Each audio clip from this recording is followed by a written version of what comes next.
Simon & Schuster Audio presents Cameraman, Buster Keaton, The Dawn of Cinema, and the Invention of the 20th Century by Dana Stevens, and read by the author.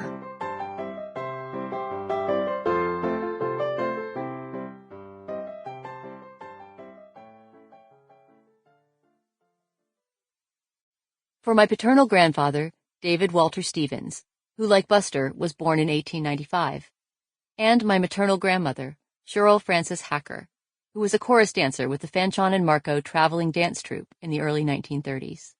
The history in this book is their history, too. Introduction. I first fell for Buster Keaton 25 years ago, when he had just turned 100. It was the spring of 1996, and I was spending the year studying at the University of Strasbourg, close to the French-German border in Alsace.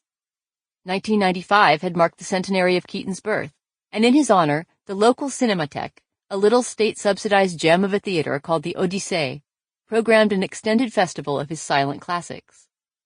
The Odyssée was a block away from my dark basement apartment, and the student discount, again courtesy of the government's largesse, was steep, with the result that I went back to see every film multiple times.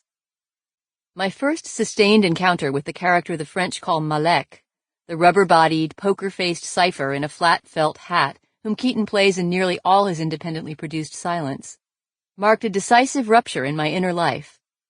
Who was this solemn, beautiful, perpetually airborne man? From what alternate universe, seemingly possessed of its own post-Newtonian laws of physics, had he been flung? How did he pull off such boggling feats of acrobatic prowess and comic invention, and what became of him after he sailed out of the frame? How could anyone be at once so physically agile, so right on in his directorial instincts, and so timelessly funny?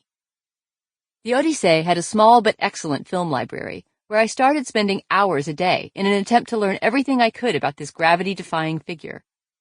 But as riveting as Keaton's life story proved to be, no degree of knowledge about it could adequately account for the mystery on display in his work. It was a maddening and seductive paradox. The more I learned about Buster Keaton, the less I understood him.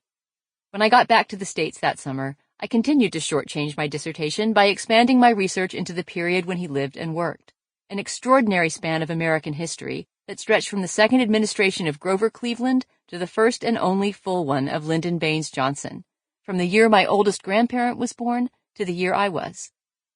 I did eventually finish the dissertation and earn my degree, but over the next 2.5 Sample complete.